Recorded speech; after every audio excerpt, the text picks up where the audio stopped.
ನಮಸ್ಕಾರ ಸ್ನೇಹಿತರೆ. ರಿಸಲ್ಟ್ ಬಂದು ಒಂದು ವಾರ ಆದ್ಮೇಲೆ ಕೊನೆಗೂ ದಳಪತಿ ವಿಜಯ್ ಇವತ್ತು ಮುಖ್ಯಮಂತ್ರಿ ಆಗಿ ಪ್ರಮಾಣ ವಚನವನ್ನು ಸ್ವೀಕರಿಸಿದ್ದಾರೆ. ಆ ಮೂಲಕ ಕೆ ಸ್ಟಾಲಿನ್ ಅವರ ಅಧಿಕಾರ ತಮಿಳುನಾಡಿನಲ್ಲಿ ಪ್ರಾರಂಭ ಆಗ್ತದೆ. ಸಾರಿ, ನಾನು ಕೆ ಸ್ಟಾಲಿನ್ ಅಂತ ಹೇಳಿದೆ, ಖಂಡಿತವಾಗಿಯೂ ಕೆ ಸ್ಟಾಲಿನ್ ಅಲ್ಲ, ದಳಪತಿ ವಿಜಯ್ ಅವರ ಆಡಳಿತ ಇವತ್ತಿಂದ ಪ್ರಾರಂಭ ಆಗ್ತಾ ಇದೆ. ಹಾಗಾದ್ರೆ ಇಲ್ಲಿ ನಿಜವಾಗ್ಲೂ ದಳಪತಿ ವಿಜಯ್ ಅವರೇ ಆಡಳಿತವನ್ನು ನಡೆಸ್ತಾರ ಅಥವಾ ಕೆ ಸ್ಟಾಲಿನ್ ಅವರ ಆಡಳಿತ ನಡೆಸ್ತಾರ? ಈ ರೀತಿಯಾದಂತಹ ಒಂದು ಪ್ರಶ್ನೆ ಈಗ ಹುಟ್ಟುಕೊಳ್ತಾ ಇದೆ. ಹಾಗಾದ್ರೆ ತಮಿಳುನಾಡಿನಲ್ಲಿ ಏನ್ ನಡೀತಾ ಇದೆ, ನಾನು ಈ ರೀತಿ ಹೇಳಲಿಕ್ಕೆ ಕಾರಣ ಏನು, ಎಲ್ಲದಕ್ಕೂ ಸಂಬಂಧಪಟ್ಟಂತೆ ಒಂದಿಷ್ಟು ವಿಷಯಗಳನ್ನು ನಿಮ್ ಜೊತೆ ಮಾತಾಡ್ತಾ ಇದ್ದೇನೆ. ಸ್ನೇಹಿತರೆ, ನಿಮ್ಮೆಲ್ಲರನ್ನು ಕಾಫಿ ವಿತ್ ಡಿಜಿಟಲ್ ಚಾನಲ್ಗೆ ಸ್ವಾಗತಿಸ್ತಾ ಇದ್ದೇನೆ. ಸ್ನೇಹಿತರ, ಕೊನೆಗೂ ದಳಪತಿ ವಿಜಯ್ ಇವತ್ತು ಪ್ರಮಾಣ ವಚನವನ್ನು ಸ್ವೀಕರಿಸಿದ್ದಾರೆ. ನಿಮ್ಗೆ ಗೊತ್ತಿದೆ, ಅವರು ಪ್ರಮಾಣ ವಚನ ಸ್ವೀಕರಿಸೋಕ್ಕಿಂತ ಮೊದಲು ಎಷ್ಟೆಲ್ಲ ಕಷ್ಟ ಪಡಬೇಕಾಯ್ತು. ಈ ನಂಬರ್ ಗೇಮ್ ನಲ್ಲಿ ಅವ್ರು ಯಾವ ರೀತಿಯಾಗಿ ಹೈರಾಣಾಗಿ ಹೋದ್ರು ಎಲ್ಲದನ್ನು ನೀವು ಗಮನಿಸಿದ್ದಾರ. ಅವರು ಒಟ್ಟಿಗೆ 108 ಕ್ಷೇತ್ರಗಳಲ್ಲಿ ಗೆದ್ದಿದ್ರು ಕೂಡ ವಿಜಯ್ 2 ಕ್ಷೇತ್ರಗಳಲ್ಲಿ ಗೆದ್ದಿರೋದ್ರಿಂದ ಒಂದನ್ನ ಮೈನಸ್ ಮಾಡಬೇಕಾಗ್ತದೆ. ಹಾಗಾಗಿ ಅವರ ಬಳಿ ಇದ್ದಿದ್ದು 107 ಕ್ಷೇತ್ರಗಳು, ಅಂದ್ರೆ 107 MLAಗಳು. ಯಾವಾಗ ಸಿಂಗಲ್ ಲಾರ್ಜೆಸ್ಟ್ ಪಾರ್ಟಿಯಾಗಿ ಟಿವಿಗೆ ಹೊರಹೊಮ್ಮತೋ ತಕ್ಷಣ ಕಾಂಗ್ರೆಸ್ನವರು ಒಂದು ಪ್ಲಾನ್ ಮಾಡ್ಲಿಕ್ಕೆ ಶುರು ಮಾಡಿದ್ರು. ನಿಮ್ಗೆ ಗೊತ್ತಿದೆ, ಕಾಂಗ್ರೆಸ್ ತಮಿಳುನಾಡಿನಲ್ಲಿ ಕೆ ಜೊತೆಗಿತ್ತು. ಆದ್ರೆ ಅವರು ಯಾವುದೇ ಕಾರಣಕ್ಕೆ ಆಡಳಿತದಲ್ಲಿ ಅವ್ರನ್ನ ಭಾಗಿ ಮಾಡ್ಕೊಳ್ತಾ ಇರಲಿಲ್ಲ. ಅವ್ರು ಏನಿದ್ರು ಕೂಡ ಹೊರಗಡೆಯಿಂದ ಸಪೋರ್ಟ್ ಮಾಡ್ಕೊಂಡಿರ್ಬೇಕಿತ್ತು ಹೊರತು ಅವ್ರಿಗೆ ಯಾವುದೇ ರೀತಿಯಿಂದ ಮಂತ್ರಿಗಿರಿಯನ್ನ ಕೆ ಅವರು ಕೊಡ್ತಾ ಇರಲಿಲ್ಲ.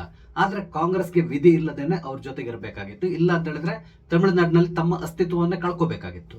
ಹಾಗಾಗಿ ಅಧಿಕಾರ ಇಲ್ಲ ಅಂತ ಹೇಳಿದ್ರು ಕೂಡ ಆಡಳಿತವನ್ನು ನಡೆಸ್ತಾ ಇರುವಂತಹ ಇಂಡಿ ಒಕ್ಕೂಟದಲ್ಲಿ ನಾವಿದ್ದೇವೆ ಈ ರೀತಿಯಾಗಿ ಹೇಳ್ಕೊಂಡು ತೃಪ್ತಿ ಪಟ್ಕೊಂಡಿದ್ರು ಅವರು. ಆದ್ರೆ ಈ ಬಾರಿ ಅವರಿಗೆ ಆಯೋಚಿತವಾಗಿ ಒಂದು ಚಾನ್ಸ್ ಸಿಕ್ತು.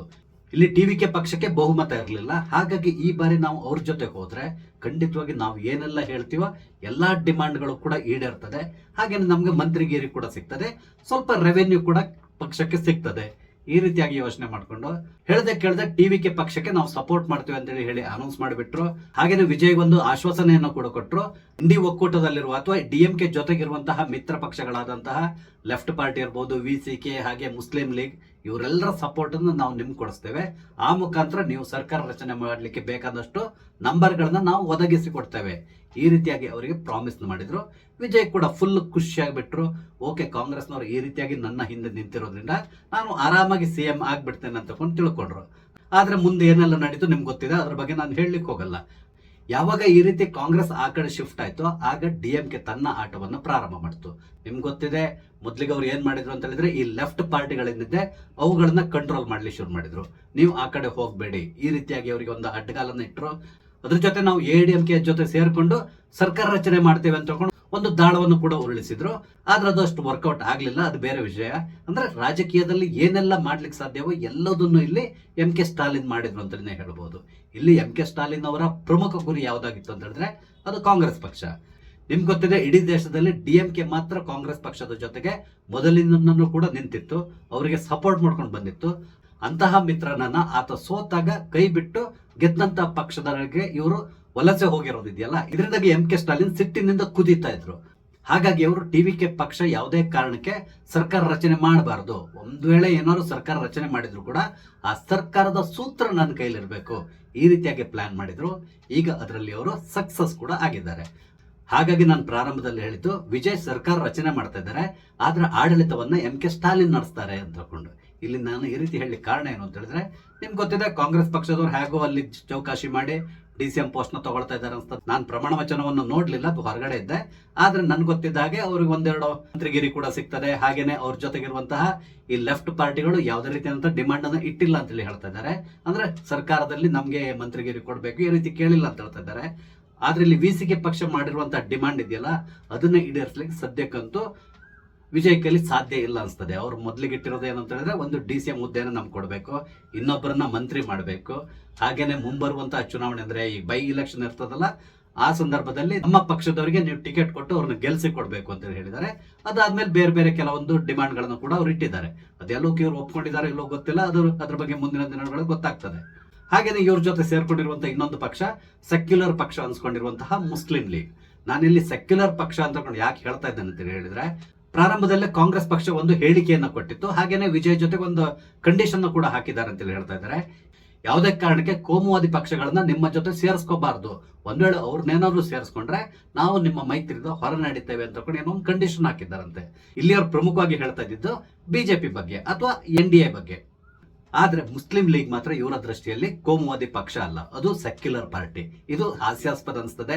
ಈ ಹಿಂದೆ ರಾಹುಲ್ ಗಾಂಧಿ ವಿದೇಶದಲ್ಲೋ ಎಲ್ಲೋ ಕೂತ್ಕೊಂಡೊಂದು ಸಂದರ್ಶನದಲ್ಲೂ ಕೂಡ ಹೇಳಿದ್ರು, ಮುಸ್ಲಿಂ ಲೀಗ್ ಏನಿದೆ ಅದು ಸೆಕ್ಯುಲರ್ ಪಾರ್ಟಿ ಅಂತ ಹೇಳಿದ್ದಾರೆ. ಯಾವ ದೃಷ್ಟಿಯಲ್ಲಿ ಸೆಕ್ಯುಲರ್ ಅನ್ನೋದನ್ನ ರಾಹುಲ್ ಗಾಂಧಿ ಅವರು ವಿವರಿಸಬೇಕಾಗ್ತದೆ. ಬಿಡಿ, ಅದು ಬೇರೆ ವಿಷಯ. ರಾಜಕೀಯದಲ್ಲಿ ಇಂಥದ್ದೆಲ್ಲ ನಡೀತಾ ಇರ್ತದೆ. ಈಗ ಪುನಃ ಸ್ಟಾಲಿನ್ ಯಾವ ರೀತಿಯಾಗಿ ಈ ಸರ್ಕಾರವನ್ನ ಕಂಟ್ರೋಲ್ ಮಾಡ್ತಾರೆ ಅಂತೇಳಿ ಹೇಳೋದಾದ್ರೆ, ನಿನ್ನೆ ಸ್ಟಾಲಿನ್ ಓಪನ್ ಆಗಿ ಹೇಳಿದ್ದಾರೆ, ಟಿವಿಕೆ ಪಕ್ಷಕ್ಕೆ ವಿಶ್ ಕೂಡ ಮಾಡಿದ್ದಾರೆ. ಹಾಗೇನೆ ಅವ್ರ ಜೊತೆಗೆ ಸೇರಿರುವಂತಹ ಎಡ ಪಕ್ಷಗಳೇನಿದೆ ಅವರು ನಮ್ಮ ಜೊತೆಗೆ ಮಾತಾಡಿ ನಮ್ಮ ಪರ್ಮಿಷನ್ ತಗೊಂಡು ಅವ್ರಿಗೆ ಸಪೋರ್ಟ್ ಮಾಡ್ತಾ ಇದ್ದಾರೆ ಅಂತ ಹೇಳಿದ್ದಾರೆ. ಹಾಗೇನೆ ವಿಸಿಕೆ ಪಕ್ಷದವ್ರ ಜೊತೆ ಕೂಡ MK ಸ್ಟಾಲಿನ್ ಅವರು ಮೀಟಿಂಗ್ ಅನ್ನ ಕೂಡ ನಡೆಸಿದ್ದಾರೆ. ಅದನ್ನ ಕೂಡ ಅವರು ಹೇಳ್ಕೊಂಡಿದ್ದಾರೆ, ನಮ್ಮ ಜೊತೆ ಮಾತಾಡಿದ್ದಾರೆ ಅವರು ಅಂತೇಳಿ. ಹಾಗೇನೆ ಮುಸ್ಲಿಂ ಲೀಗ್ ಇದೆಯಲ್ಲ, ಅವರು ಕೂಡ ಅಷ್ಟೇ MK ಸ್ಟಾಲಿನ್ ಅವರ ಪರ್ಮಿಷನ್ ತಗೊಂಡೆ ಇವ್ರಿಗೆ ಸಪೋರ್ಟ್ ಮಾಡ್ತಾ ಇದ್ದಾರೆ. ಹಾಗಾಗಿ ಸ್ಟಾಲಿನ್ ಅವರು ಹೇಳಿದ್ರು, ಈ ಎಲ್ಲಾ ಪಕ್ಷದವರು ನಮ್ಮ ಜೊತೆಗೆ ಮಾತಾಡಿದ ನಂತರ ಅವ್ರಿಗೆ ಸಪೋರ್ಟ್ ಕೊಟ್ಟಿದ್ದಾರೆ. ಹಾಗಾಗಿ ನಾನು ಅವರಿಗೆ ಶುಭಾಶಯವನ್ನು ಕೋರ್ತೇನೆ. ಆದ್ರೆ ಕಾಂಗ್ರೆಸ್ ಪಕ್ಷ ನಮ್ಮ ಬೆನ್ನಿಗೆ ಚೂರಿಯನ್ನು ಎರೆದು ಆ ಕಡೆ ಹೋಗಿದೆ, ಅವ್ರ ಬಗ್ಗೆ ನಾನು ಮಾತಾಡೋಲ್ಲ, ಈ ರೀತಿಯಾಗಿ ಅವರು ಒಂದು ಹೇಳಿಕೆಗಳನ್ನು ಕೂಡ ಕೊಟ್ಟಿದ್ದಾರೆ. ಅಂದ್ರೆ ಇಲ್ಲಿ ಅರ್ಥ ಮಾಡ್ಕೊಳ್ಳಿ, ಟಿವಿಕೆ ಪಕ್ಷ ಏನಾದ್ರೂ ಆಡಳಿತವನ್ನ ನಡೆಸಬೇಕು, ಅವರು ಆಡಳಿತದಲ್ಲಿ ಇರಬೇಕು ಅಂತ ಹೇಳಿದ್ರೆ ಸಂಪೂರ್ಣವಾಗಿ ಈಗ ಸ್ಟಾಲಿನ್ ಮೇಲೆ ಡಿಪೆಂಡ್ ಆಗಿದೆ. ಸ್ಟಾಲಿನ್ ತಮ್ಮ ಕ್ಯಾಂಪಿನಿಂದ ಕಳಿಸಿರುವಂತಹ ಈ 8 ಜನ MLAಗಳೇನಿದ್ದಾರೆ ಅವ್ರನ್ನ ಇವ್ರು ದೂರದಲ್ಲೇ ಕೂತ್ಕೊಂಡು ಕಂಟ್ರೋಲ್ ಮಾಡ್ತಾ ಇರ್ತಾರೆ. ಟಿವಿಕೆ ಪಕ್ಷವನ್ನ ಹೇಗೆ ಕಂಟ್ರೋಲ್ ಮಾಡಬೇಕು ಅನ್ನೋದನ್ನ ಅವ್ರಿಗೆ ಹೇಳ್ತಾ ಇರ್ತಾರೆ. ಅದೇ ರೀತಿಯಲ್ಲಿ ಸರ್ಕಾರ ನಡೀತದೆ.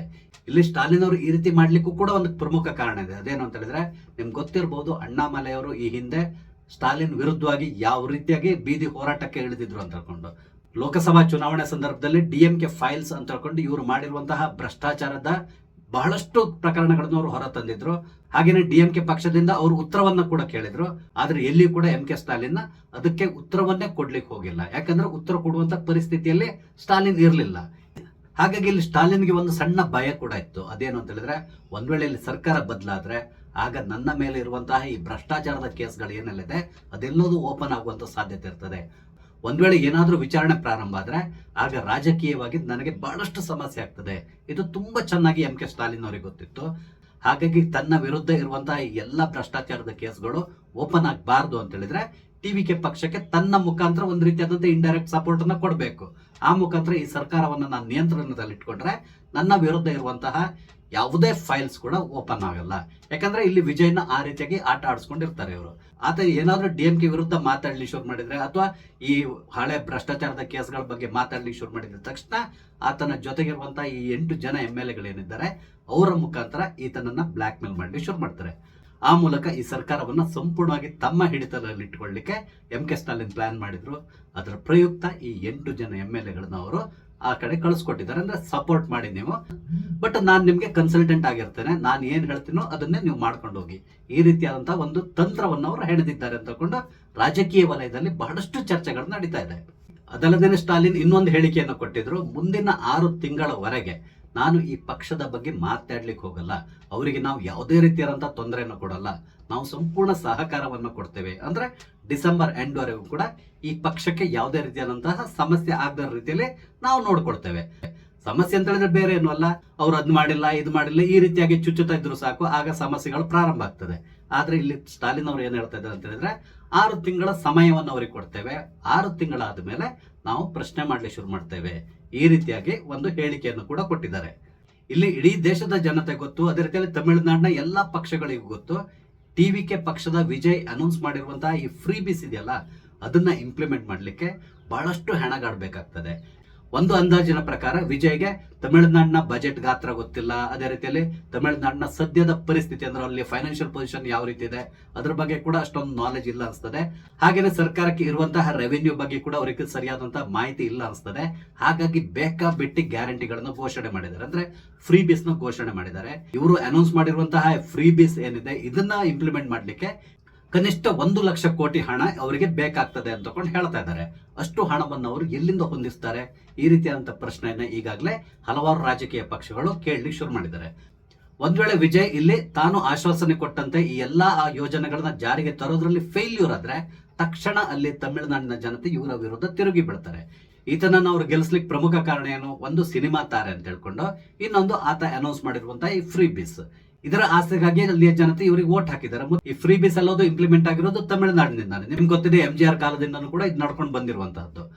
ಆನಂತರ ಉಳಿದಂತ ರಾಜ್ಯಗಳು ಇದನ್ನ ಫಾಲೋ ಮಾಡ್ಕೊಂಡು ಹೋಗಿದೆ. ಈಗ ನಿಮ್ಗೆ ಗೊತ್ತಿದೆ, ದೇಶದ ಎಲ್ಲಾ ಪಕ್ಷಗಳು ಕೂಡ ಅಷ್ಟೇ ಪ್ರತಿ ರಾಜ್ಯದಲ್ಲಿ ಚುನಾವಣೆ ಸಂದರ್ಭದಲ್ಲಿ ಬೇಕಾಬಿಟ್ಟಿಯಾಗಿ ಫ್ರೀ ಬೀಸ್ ನ ಅನೌನ್ಸ್ ಮಾಡ್ತಾ ಇದ್ದಾರೆ. ಯಾಕಂದ್ರೆ ಅವ್ರಿಗೆ ಗೆಲ್ಲಬೇಕು, ಅಲ್ಲಿ ಅಧಿಕಾರದ ಗದ್ದುಗೆ ಏರಬೇಕು, ಆ ಮುಖಾಂತರ ಒಂದಿಷ್ಟು ದುಡ್ಡನ್ನ ಮಾಡ್ಕೋಬೇಕು. ರಾಜ್ಯ ದಿವಾಳಿ ಆದ್ರೂ ಅಡ್ಡಿಲ್ಲ, ದೇಶ ದಿವಾಳಿ ಆದ್ರೂ ಅಡ್ಡಿಲ್ಲ, ನಾವು ಗಟ್ಟುಮುಟ್ಟಾಗಿರ್ಬೇಕು, ಈ ರೀತಿಯಾಗಿ ಅವರು ಯೋಚನೆ ಮಾಡ್ತಾರೆ. ಅದಕ್ಕಾಗಿ ಫ್ರೀ ಬೀಸ್ ಗಳನ್ನ ಅನೌನ್ಸ್ ಮಾಡ್ತಾ ಇದ್ದಾರೆ. ಇದರಲ್ಲಿ ಕಾಂಗ್ರೆಸ್, ಬಿಜೆಪಿ, ಡಿಎಂಕೆ ಅಥವಾ ಬೇರೆ ಇನ್ಯಾವುದೇ ಪಕ್ಷಗಳನ್ನ ತಗೊಳ್ಳಿ, ಯಾವ್ದ್ರಲ್ಲಿ ಕೂಡ ನಾವು ಭೇದ ಭಾವ ಮಾಡುವಂತಿಲ್ಲ. ಎಲ್ಲಾ ಪಕ್ಷಗಳು ಈಗ ಫ್ರೀ ಬೀಸ್ಗೆ ಜೋತು ಬಿದ್ದಿದೆ. ಪರ್ಟಿಕ್ಯುಲರ್ ಆಗಿ ತಮಿಳುನಾಡು ಬಗ್ಗೆ ಹೇಳ್ಬೇಕು ಅಂತ ಹೇಳಿದ್ರೆ, ಈಗಾಗಲೇ ಈ ರಾಜ್ಯ 20 ಲಕ್ಷ ಕೋಟಿಗೂ ಅಧಿಕ ಸಾಲದಿಂದ ಬಳಲ್ತಾ ಇದೆ. ಅದ್ರ ಜೊತೆಗೆ ಇನ್ನೊಂದಿಷ್ಟು ಸಾಲವನ್ನ ವಿಜಯ್ ಅವರು ಆಡ್ ಮಾಡ್ತಾರೆ ಅನ್ಸ್ತದೆ. ಇಲ್ಲಿ ಸಮಸ್ಯೆ ಏನು ಅಂತ ಹೇಳಿದ್ರೆ, ಯಾವುದೇ ರಾಜ್ಯ ಆಗ್ಲಿ ಆ ಮುಖ್ಯಮಂತ್ರಿ ತಾನು ಅಧಿಕಾರದ ಅವಧಿಯಲ್ಲಿ ಬೇಕಷ್ಟು ಸಾಲಗಳನ್ನ ಮಾಡ್ತಾರೆ. ಯಾಕಂದ್ರೆ ಅವ್ರಿಗೆ ಯಾವುದೇ ರೀತಿಯಾದಂತಹ ರೆಸ್ಪಾನ್ಸಿಬಿಲಿಟಿ ಇರಲ್ಲ. ನಾನು ಮಾಡಿರುವಂತಹ ಸಾಲವನ್ನ ನಾನೇ ತೀರಿಸಬೇಕು ಅಂತ ಹೇಳ್ಕೊಂಡು. ಈಗ ನಾವು ಪರ್ಸನಲ್ ಲೋನ್ ತಗೊಂತೇವೆ, ನಾವು ಸಾಲ ಮಾಡಿದ್ರೆ ನಾವೇ ಕಟ್ಟಿ ತೀರಿಸಬೇಕು. ಆದ್ರೆ ಇಲ್ಲಿ ಆ ರೀತಿಯಾದಂತಹ ಸಮಸ್ಯೆ ಇಲ್ಲ. ಬೇಕಾಬಿಟ್ಟಿ ಸಾಲ ಮಾಡ್ತಾರೆ. 5 ವರ್ಷ ಆದ್ಮೇಲೆ ಇವ್ರು ಗವರ್ಮೆಂಟ್ ಹೋದ್ರೆ ಇನ್ನೊಂದು ಸರ್ಕಾರ ಬರ್ತದೆ. ಆಗ ಆ ಸರ್ಕಾರದವರು ಬಾಯಿ ಪಡ್ಕೊಳ್ಳಿ ಶುರು ಮಾಡ್ತಾರೆ. ನೋಡಿ, ಇಷ್ಟು ಸಾಲ ಮಾಡಿ ಇಟ್ಟೋಗಿದ್ದಾರೆ, ಇಷ್ಟು ಸಾಲವನ್ನ ನಾವು ತೀರಿಸಬೇಕು, ಅದ್ರ ಜೊತೆಗೆ ಅಭಿವೃದ್ಧಿಯನ್ನ ಮಾಡಬೇಕು, ಹಾಗೇನೆ ನಾವು ಅನೌನ್ಸ್ ಮಾಡಿರುವಂತಹ ಫ್ರೀ ಬೀಸ್ ಗಳನ್ನು ಕೂಡ ಜಾರಿಗೆ ತರಬೇಕು. ಈ ರೀತಿಯಾದಂತಹ ಒತ್ತಡಕ್ಕೆ ಅವ್ರು ಬೀಳ್ತಾರೆ. ಪುನಃ ಅವ್ರು ಮಾಡೋದು ಇನ್ನೊಂದಿಷ್ಟು ಸಾಲ. ಇದೊಂದು ರೀತಿ ನಿರಂತರವಾಗಿ ನಡ್ಕೊಂಡು ಹೋಗುವಂತ ಪ್ರಕ್ರಿಯೆ ಅನ್ಸ್ತದೆ ಮುಂದಿನ ದಿನಗಳಲ್ಲಿ. ಅದನ್ನೇನಾದ್ರು ಬ್ರೇಕ್ ಮಾಡ್ಬೇಕು ಅಂತ ಹೇಳಿದ್ರೆ ಜನತೆಯೇ ಎಚ್ಚೆತ್ಕೋಬೇಕು. ಇಲ್ಲ ಅಂತ ಹೇಳಿದ್ರೆ ಎಲ್ಲಾ ರಾಜ್ಯಗಳು ಕೂಡ ದಿವಾಳಿ ಎದ್ದು ಹೋಗ್ತದೆ. ಅದ್ರ ಜೊತೆಗೆ ದೇಶದ ಆರ್ಥಿಕತೆ ಕೂಡ ಹಳ್ಳ ಹಿಡಿತದೆ. ಇಲ್ಲಿ ಸದ್ಯಕ್ಕೀಗ ತಮಿಳುನಾಡಿನಲ್ಲಿ ಸರ್ಕಾರ ರಚನೆ ಆಗ್ತಾ ಇದೆ. ಆದ್ರೆ ಈ ಸರ್ಕಾರವನ್ನ ಸಂಪೂರ್ಣವಾಗಿ ತನ್ನ ಸುಪರ್ದಿಯಲ್ಲಿ ಇಟ್ಕೊಂಡು MK ಸ್ಟಾಲಿನ್ ತನಗೆ ಹೇಗ್ ಬೇಕೋ ಆ ರೀತಿಯಾಗಿ ಆಟ ಆಡಿಸ್ಕೊಂಡು ಹೋಗ್ತಾರೆ. ಕಾರಣ ಏನು ಅಂತ ಹೇಳಿದ್ರೆ, ದಳಪತಿ ವಿಜಯ್ಗೆ ಯಾವುದೇ ರೀತಿಯಾದಂತಹ ರಾಜಕೀಯ ಅನುಭವ ಇಲ್ಲ. ಅವರ ಪಕ್ಷ ಸ್ಥಾಪನೆಯಾಗಿ 2 ವರ್ಷ ಆಗಿದೆ. ಹಾಗೇನೆ ಅವರ MLA ಬಳಗದಲ್ಲಿರುವವರು ಕೂಡ ಅಷ್ಟೇ ಬಹಳಷ್ಟು ಜನ ಫಸ್ಟ್ ಟೈಮ್ MLA ಆಗ್ತಾ ಇರುವಂತವ್ರು. ಬಹಳಷ್ಟು ಜನ ಇವರ ಅಭಿಮಾನಿ ಸಂಘದ ಅಧ್ಯಕ್ಷರು, ಇಂಥವ್ರನ್ನೇ ಅಲ್ಲಿ ಆರಿಸಿ ಕಳಿಸಿರುವಂತಹದ್ದು. ಅವರಿಗೂ ಕೂಡ ಅಷ್ಟೇ ರಾಜಕೀಯ ಅನುಭವ ಇಲ್ಲ. ಬಿಡಿ, ಯಾರಾಗ್ಲಿ ಸಾಮಾನ್ಯ ವ್ಯಕ್ತಿ MLA ಆಗ್ಬಾರ್ದು ಅಂತ ಏನಿಲ್ಲ. ಇಲ್ಲಿ MLAಗಳಾಗಿ ಅವ್ರು ಜಯ ಗಳಿಸಿದ್ದಾರೆ. ಆದ್ರೆ ಅವರಿಗೆ ಎಲ್ಲದೂ ಅರ್ಥ ಆಗ್ಲಿಕ್ಕೆ ಟೈಮ್ ತಗೊಳ್ತದೆ. ಅರ್ಥ ಆಗೋದ್ರೊಳಗಡೆ ಅಲ್ಲಿ ಸರ್ಕಾರ ಬಿದ್ದು ಹೋದ್ರು ಕೂಡ ನಾವು ಆಶ್ಚರ್ಯ ಪಡ್ಬೇಕಾಗಿಲ್ಲ. ಕಾರಣ ಏನು ಅಂತ ಹೇಳಿದ್ರೆ, ರಿಮೋಟ್ ಕಂಟ್ರೋಲ್ ಇರೋದು MK ಸ್ಟಾಲಿನ್ ಕೈಲಿ. ಅವ್ರಿಗೆ ಯಾವಾಗ ಬೇಕು, ಹೇಗೆ ಬೇಕೋ ಆ ರೀತಿಯಾಗಿ ಈ ರಿಮೋಟ್ ಕಂಟ್ರೋಲ್ ನ ಉಪಯೋಗಿಸ್ಕೊಂಡು ಹೋಗ್ತಾರೆ. ಆದ್ರಿಂದ ಈ ಸರ್ಕಾರದ ಆಯುಷ್ಯ ಮ್ಯಾಕ್ಸಿಮಮ್ 1 ವರ್ಷ ಅನ್ಸ್ತದೆ. ಯಾವುದಕ್ಕೂ ನಾವು ಕಾದ್ ನೋಡೋಣ. ಅದೇನೇ ಇರಲಿ, ದಳಪತಿ ವಿಜಯ್ ಇವತ್ತು ಮುಖ್ಯಮಂತ್ರಿ ಆಗಿ ಅಧಿಕಾರವನ್ನು ಸ್ವೀಕರಿಸಿದ್ದಾರೆ. ಅವರಿಗೆ ನಾವು ಶುಭವನ್ನ ಹಾರೈಸೋಣ. ಹಾಗೇನೆ ಕರ್ನಾಟಕ ಮತ್ತು ತಮಿಳುನಾಡು ನಡುವೆ ಇರುವಂತಹ ಕೆಲವೊಂದು ಸಮಸ್ಯೆಗಳು ಈ ಸಂದರ್ಭದಲ್ಲಿ ಪರಿಹಾರ ಆಗ್ಲಿ ಅಂತ ಕೂಡ ಹಾರೈಸೋಣ. ಯಾವುದಕ್ಕೂ ನಾವು ಒಂದು 4-5 ತಿಂಗಳು ವೇಟ್ ಮಾಡಬೇಕಾಗ್ತದೆ. ಅಷ್ಟೊತ್ತಿಗೆ ಈ ಸರ್ಕಾರದ ಹಣೆ ಬರ ಏನು ಅನ್ನೋದು ಗೊತ್ತಾಗ್ತದೆ. ನೋಡೋಣ ಮುಂದೆ ಏನಾಗ್ತದೆ ಅಂತಕೊಂಡು. ಸ್ನೇಹಿತರೆ, ನಿಮ್ಗೆ ಏನಿಸ್ತದೆ? ದಳಪತಿ ವಿಜಯ್ 5 ವರ್ಷವನ್ನ ಪೂರೈಸ್ತಾರ ಅಥವಾ ಒಂದೇ ವರ್ಷದೊಳಗಡೆ ಈ ಸರ್ಕಾರ ಬಿದ್ದು ಹೋಗ್ತಾರ? ನಿಮ್ಮ ಅನಿಸಿಕೆಗಳನ್ನ ದಯವಿಟ್ಟು ಕಮೆಂಟ್ ಮುಖಾಂತರ ತಿಳಿಸಿ. ಹಾಗೇನೆ ಇಲ್ಲಿ ನಾನು ಹಂಚಿಕೊಂಡಂತ ವಿಷಯ ಇಷ್ಟ ಆದ್ರೆ ಲೈಕ್ ಮಾಡಿ, ಶೇರ್ ಮಾಡಿ, ದಯವಿಟ್ಟು ನನ್ನ ಚಾನಲ್ ಸಬ್ಸ್ಕ್ರೈಬ್ ಮಾಡಿ. ನಮಸ್ತೆ, ಜೈ ಹಿಂದ್.